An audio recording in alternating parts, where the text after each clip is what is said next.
Ya,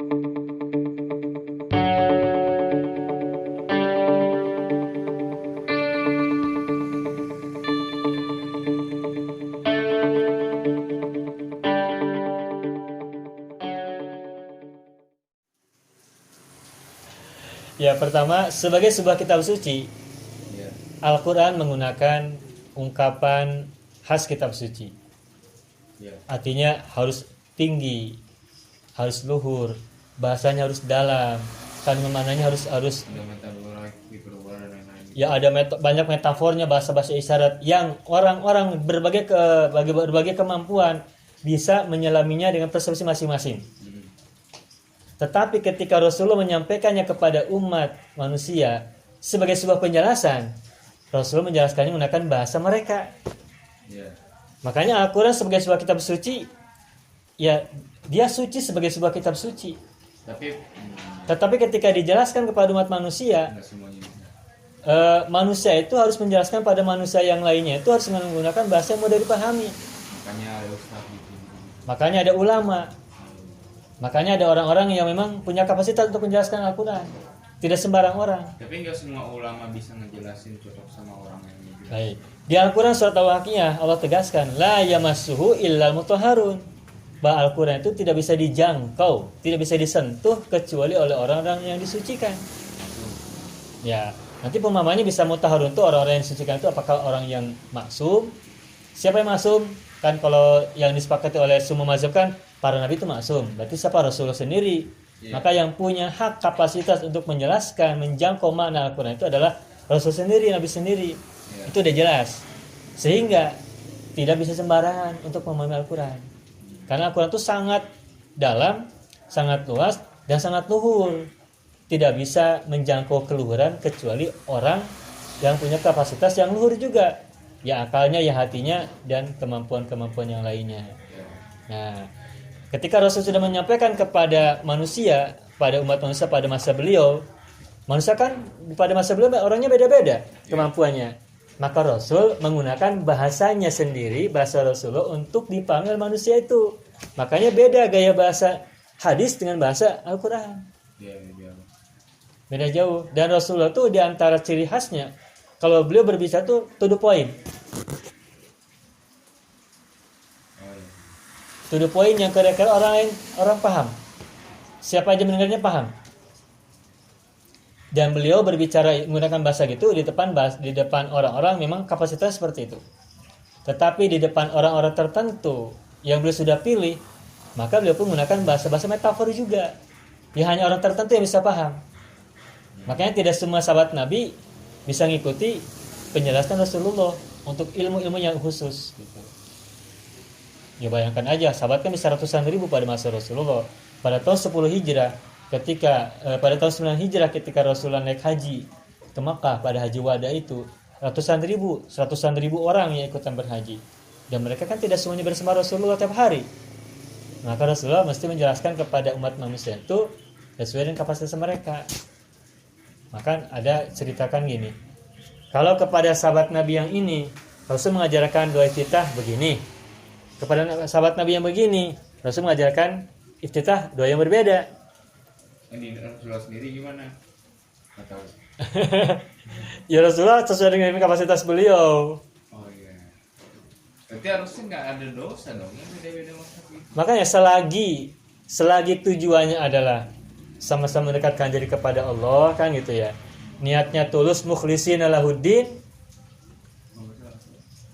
maka tindakan lahiriah manusia itu menjadi hal-hal yang sifatnya artifisial, bukan substansial. Kan di Al-Quran juga disebutkan kan, wa ma umiru illa liya'budullaha mukhlishina lahuddin, dan mereka tidak diperintahkan kecuali untuk menyembah Allah secara mengikhlaskan diri. Lahu baginya ad-din dan beragama.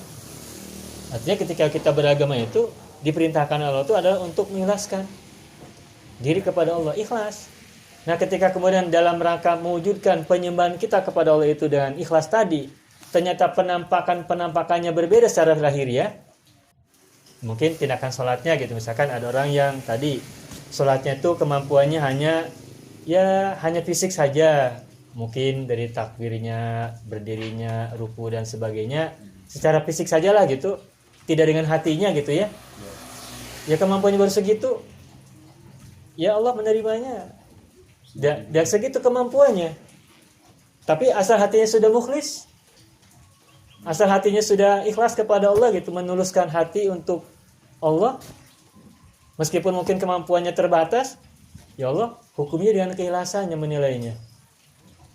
Nah, adapun bagi orang tertentu yang kapasitas sudah luar biasa, hatinya bagus, suci, pikirannya jernih dan sebagainya, maka dia akan menaik lagi kemampuannya, dan juga cara sholatnya, dan juga kehadiran dia di dalam sholat juga, kehadiran hatinya dalam sholat juga akan semakin berbeda, yaitu makomnya akan berbeda lagi.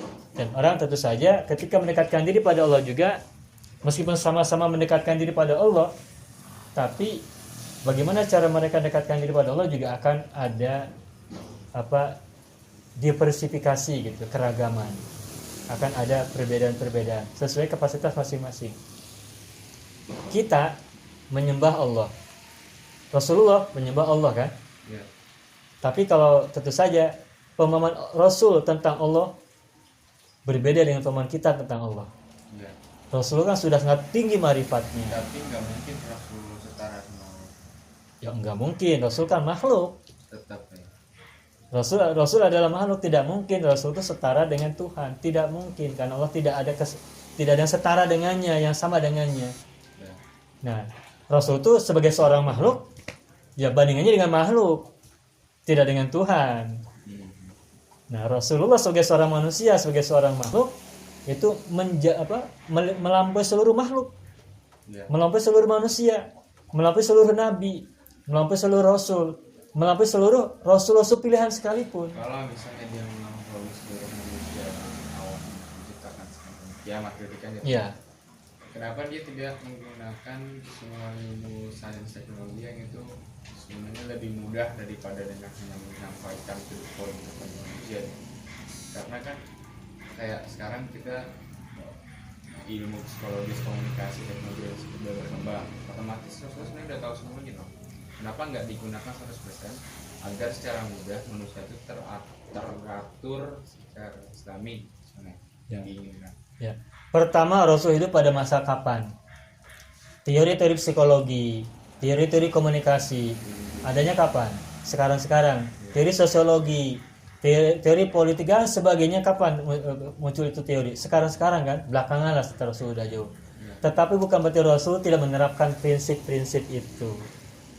Ketika orang menyebutkan bahwa prinsip komunikasi adalah komunikatif, efisien, efektif, itu Rasul sudah melakukannya. Enggak, soalnya contoh jangan itu ya, simpelnya kayak pengobatan. Kan orang-orang tahu bahwa pengobatan yang pertama kali itu siapa sih yang Islam itu? Ibnu Sina. Nah gitu. Soalnya ada nggak sih orang berpendapat bahwa kalau Rasulullah gampang, nggak perlu belajar pengobatan kayak gitu, sekali karena dia orang utusan Tuhan, pasti dengan cara dia sendiri yang orang nggak tahu, dengan mudahnya mungkin secara medis bisa jadi. Kenapa dia nggak ngajarin kita secara pengobatan yang kayak ini sini gitu sebenarnya? Bukankah Rasulullah sudah tahu duluan? Rasul sudah tahu dan memberikan pengobatan kepada umatnya. Nah, menerapkan. Kapan ada istilah medis? Belakangan kan? Istilah medis kan medical, medicine kan itu satu akar kata ya. Medicine artinya apa? Obat kan ya. Medical yang bersifat obat. Jadi orang-orang zaman sekarang memahami bahwa yang namanya kedokteran itu adalah obat. Ketika kita periksa ke dokter, apa yang dokter berikan kepada kita? Obat kan? Nah, itu pemahaman tentang kedokteran orang-orang zaman sekarang. Pada masa Rasulullah yang disebut kedokteran tidak harus bermakna begitu. Kan penyembuhan. Tidak harus bermakna pengobatan. Di Al-Quran itu adalah syifa'un wa rahmatun. Al-Quran itu adalah petunjuk dan juga syifa'un, kesembuhan, dan juga rahmatun, dari kasih sayang. Di situ nggak sebutkan pengobatan, tapi kesembuhan. Kalau pengobatan cara untuk menyembuhkan penyakit kan ya. Nah, orang zaman sekarang yang disebut kedokteran itu ada pengobatan. Sementara pada zaman Rasulullah tidak menggunakan pengobatan. Bagaimana agar bisa sembuh? Maka diperbaiki apanya? Konsep dasar berpikirnya, konsep dasar hatinya, sehingga orang bisa sembuh dengan sendirinya. Berarti mungkin kayak kolesterol, gula darah, asam urat mungkin saja Nabi punya itu. Gitu. Tapi karena kekuatan pikiran dia kuat, dia tidak merasakan sakitnya. Pertama kita dalam sejarah kita tahu bahwa Rasul itu tidak pernah sakit kecuali di akhir-akhir kehidupan beliau. Nggak pernah sakit. Ya, yang kita dengar Rasul itu sangat sakit kepala ketika menjelang akhir wafat. Berarti dia menjaga makanan terus. Nah, kenapa beliau sehat sepanjang hayat kecuali pas ketika menjelang wafat? Sakit kepala, menjelang wafatnya kan sakit kepala tuh. Itu beberapa hari sebelum dia wafat itu kan sakit kepala sangat berat. Nah, sebelum itu tidak ada cerita Rasul itu sakit kepala atau sakit apapun lah gitu. Nggak ada cerita. Nah, 63 tahun hanya sakit satu kali sepanjang hayat. Itu artinya apa? Rasul sangat menjaga kesehatannya kan ya? Sangat terjaga kesehatannya. Pertanyaan mendasar, kenapa Rasul sangat terjaga kesehatannya? Berarti beliau menjaga hidup sehat kan?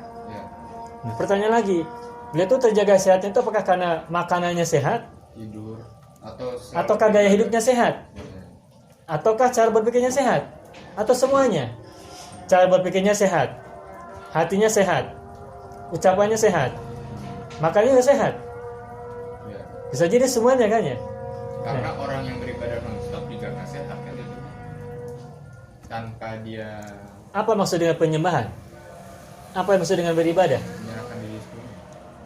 Dalam pemahaman yang lebih komprehensif, ibadah tidak hanya sholat, ibadah tidak hanya puasa, ibadah tidak hanya ritual-ritual tertentu, tapi semua hidup itu adalah bagi Rasul adalah bagian aktivitas penyembahan, penghambaan kepada Allah. Nah, sehingga orang menempatkan dirinya sebagai hamba bagi Tuhan dan dengan menggunakan prinsip-prinsip kehambaan yang juga seharusnya, nanti kan dia tidak menyimpan dari fitrah kehambaan. Kapan orang itu sakit? Ketika fitrahnya tercoreng, tercemar.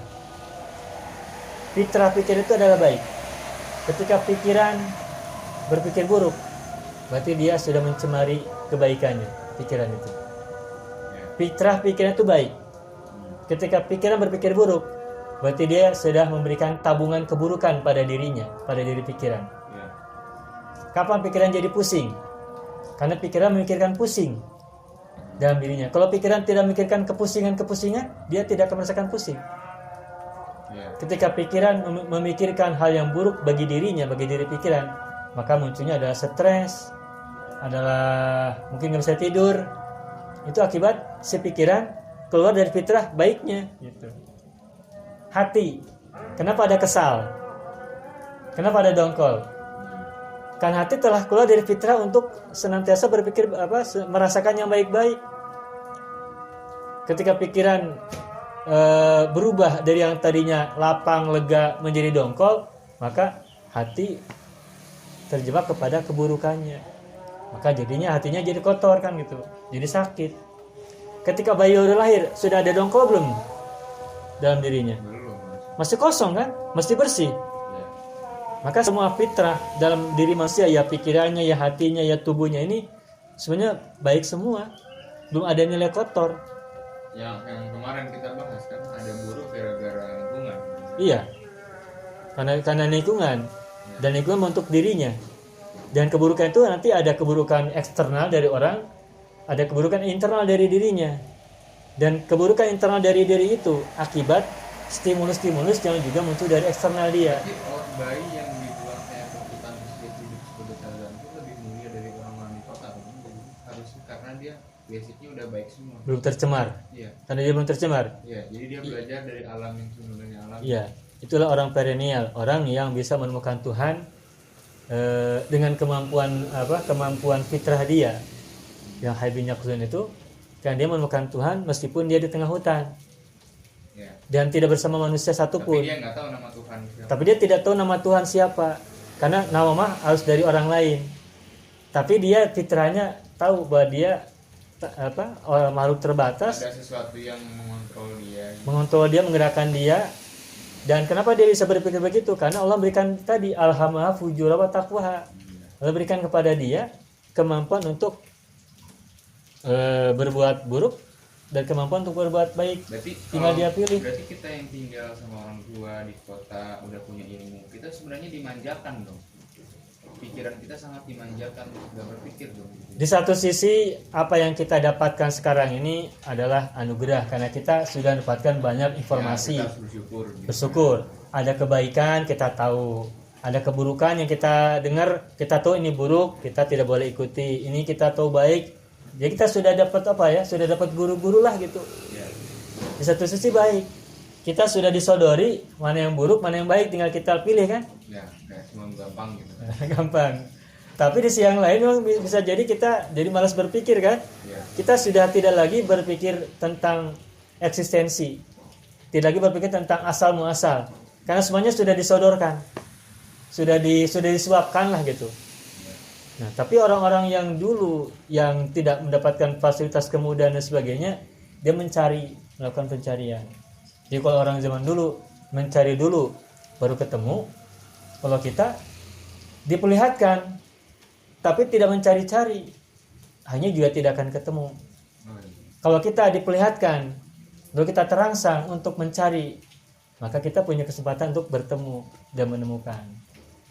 Nah, maka fasilitas itu belum tentu sebuah kebaikan. Fasilitas yang kita punya bisa jadi adalah penjara. Iya. Fasilitas yang kita miliki itu belum tentu sebuah kebaikan yang kita hasilkan. Bisa jadi kalau kita terlena dengan fasilitas yang kita punya, malah kita justru berada dalam keburukan kan gitu, memilih Jadi keburukan. kalau dipikir-pikir setiap perbuatan itu ada cabang-cabang kemungkinan baik buruk, terus kemungkinan baik buruknya itu berapa persen kemungkinan kebaikan, terus itu efeknya kemana, itu kalau dituliskan tuh nggak habis-habis berarti. Ya, sejarah manusia tidak akan pernah selesai. Karena sejarah manusia berarti kan sejarah tentang berbagai macam individu yang jumlahnya miliaran orang dan setiap generasi beda-beda.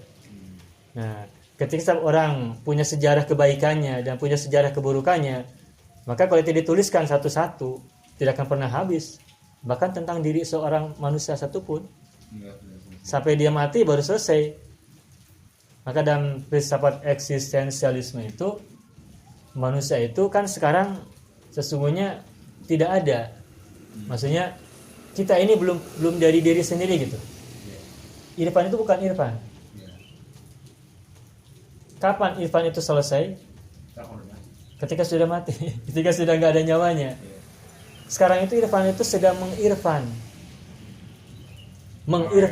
Beda Irfan dengan mengirfan.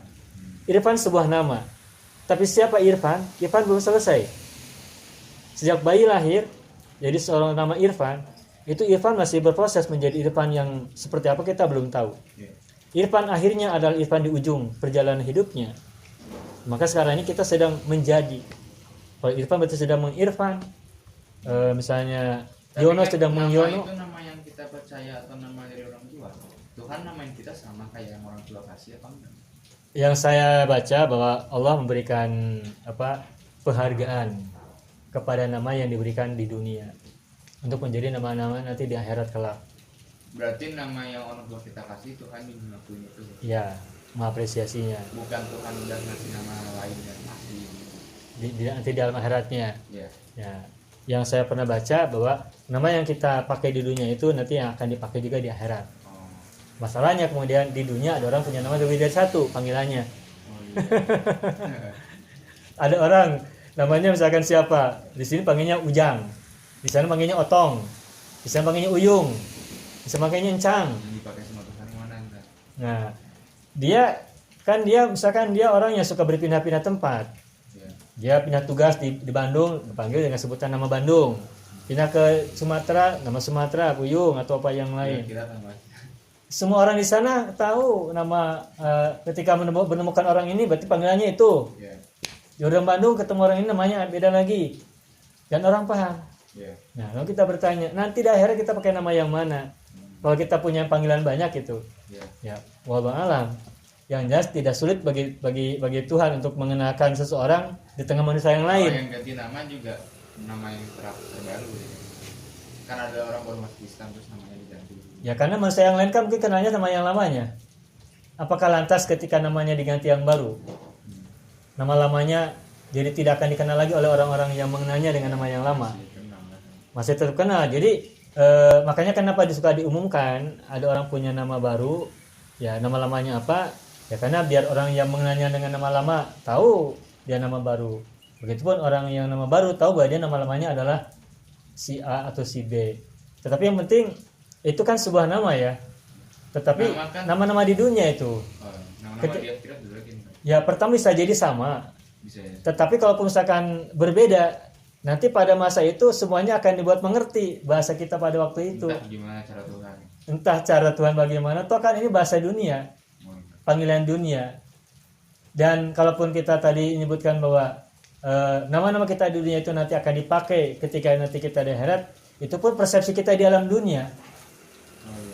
Nanti ketika di akhirat mah ya mungkin kita akan hidup dengan cara berbeda. Bahasanya pun dari berbagai macam suku bangsa di dunia ini, nanti di sana mungkin sudah jadi satu suku. Waktu itu sudah jadi satu manusia, tidak ada lagi. Ya maka disebutkan kan ketika itu manusia itu lahir bangkit dari alam kubur kan sudah dengan berbagai macam bentuk. Dan bukan bentuk manusia, ada bentuk binatang anu kan. Jadi ketika itu bangsa mereka bangsa apa lagi nggak tahu. Apakah bangsa terus kita juga nggak akan ada suku apa sosial sama orang lain kan? Disebutkan bahwa ketika itu yauma yafirrul mar'u min akhihi wa ummi wa abi wa sahibati wa bani. Pada hari itu semua orang itu akan lari dari ayahnya, dari ibunya, dari istrinya, dari anak-anaknya dan dari semua orang yang dikenalinya akan lari. Nah, kemudian ada pemahaman, apakah lari di sini bermakna dia tidak saling mengenal dengan orang-orang lain? Jadi disebut tadi kan dari ayahnya, dari ibunya, ketika mengenal dia. Iya. Itu ayah, itu ibu, itu istri, itu anak, itu mengenal, itu teman. Cuman di situ ketika disebut lari itu bukan berarti lari tidak mengenal. Tetapi maksudnya ketika itu sudah tidak saling peduli karena saking beratnya siksaan ketika itu, beratnya kehidupan masa itu sehingga orang berpikir masing-masing. Tapi tahu bahwa si A itu ayahnya, si A itu istrinya, si B itu temannya. Mengenal. Berarti latihan kayak gitu di tempat negara individual juga sudah terasa caranya. Ya karena kan ketika nanti di hari itu kita nih wa kullun atihi yaumal qiyamati farda, setiap orang akan menemui Tuhannya sendiri-sendiri. Berarti lama dong nunggu giliran. Ya dipanggilnya kan tidak kolektif. Oh iya. Menghadapnya kan satu-satu. Ya. Sangat lama, iya sangat lama. Bayangkan berapa miliar manusia. Sekarang aja udah 7 miliaran tahun ini atau mungkin lebih. Dari tahun sebelum awal Nabi Adam juga. Belum lagi pada masa sebelum masa Nabi Adam, mungkin katanya ada manusia sebelum Nabi Adam kan. Ya. Mungkin juga jumlahnya berapa miliar juga. Tapi belum tentu kan manusia sebelum Nabi Adam termasuk manusia berakal. Ya belum tentu, tapi juga belum tentu iya, belum tentu benar, belum tentu salah juga. Itu kan semuanya kan spekulasi ilmiah gitu. Ya. Pas spekulasi dalam bidang keilmuan yang boleh jadi benar, boleh jadi tidak.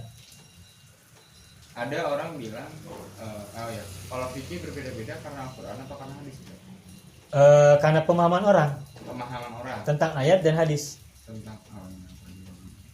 Semuanya menggunakan ayat Al-Quran dan hadis. Yang sama. Al-Quran yang sama, hadis bisa sama. Atau juga bisa hadisnya berbeda. Oh. Berarti yang wudu. Paling riskan tuh hadis ya, yang beda. Pemahaman orang. Oh ya, ayatnya sama wudu itu ya. Ayat wudu kan sama ayatnya. Faghsilu wujuhakum wa aydiyakum ila marafiqi wamsahu bi ru'usikum wa arjulakum ila al-ka'bain atau arjulakum ila al-ka'bain. Ayatnya sama. Tapi kemudian ketika para orang membaca ayat ini kan mereka juga butuh hadis. Nah, hadis Nabi yang sampai kepada kelompok ini, kelompok itu bisa jadi berbeda-beda. Ada hadis Nabi yang bunyinya A, maka dipahaminya A. Ada hadis Nabi yang bunyinya E, dipahaminya E. Ada hadis Nabi yang bunyinya O, dipahaminya O. Gitu. Nah, sehingga ayatnya sama, hadis Nabinya berbeda, maka dipahaminya juga jelas berbeda. Atau ayatnya sama, hadisnya sama, tapi dipahami oleh ulamanya bisa berbeda. kapasitas, kemampuan. Gitu.